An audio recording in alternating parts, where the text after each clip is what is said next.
Presley, and I'd like to welcome you to my Donna Presley official YouTube channel. I was recently asked whether I believe Priscilla has used the Presley name for fame and fortune. I was told that my earlier response had perhaps skirted the issue, so let me be clear. Priscilla was entrusted with Graceland for the benefit and protection of Lisa Marie. That responsibility carried a moral obligation to honor the Presley legacy, to protect its integrity, and to preserve the sanctity of Elvis's memory. Over time, her actions have reflected something quite different. Rather than treating the Presley name as a heritage to be protected, she has used it as a vehicle for personal advancement, aligning it with business ventures, celebrity associations, and self-promotion that often stand in contrast to the values the family upheld. Her public narrative has too often diminished Elvis himself, portraying him in ways that erode the depth of his artistry and the decency of his character. That contradiction is striking. While claiming to be a guardian of the Presley legacy, she has repeatedly capitalized upon it, invoking the name while keeping her distance from those who share it by blood. If she was truly claims to be a Presley, one might ask, why is there no genuine relationship between her and the family, except for Patsy, who was of a similar age, and often in their younger years would travel with Priscilla during tours or holidays. It seemed from the time she arrived, she regarded the family with quiet condescension, seeing them as provincial, unsophisticated, and beneath the social world she aspired to join. Yet she has shown no hesitation in using the Presley name whenever it serves her commercial or reputable gain.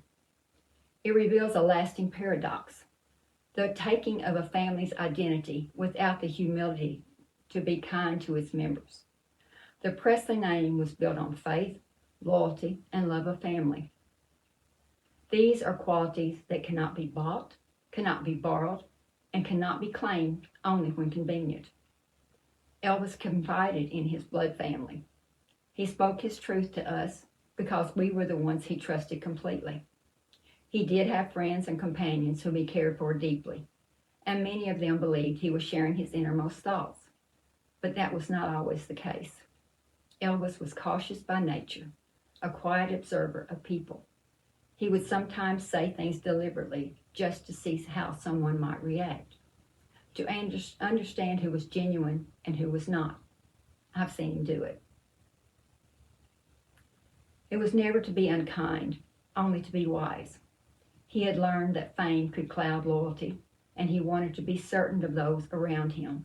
And so, what has followed is a paradox, that some now believe that alone they know the truth, when in reality, what they were shown was often shaped by what he wished them to see. It is one of the quiet complexities of his life, a misperception born proximity. They felt close, and in many ways they were, but few truly understood the depth of what he carried, or how carefully he protected the private man within the public image.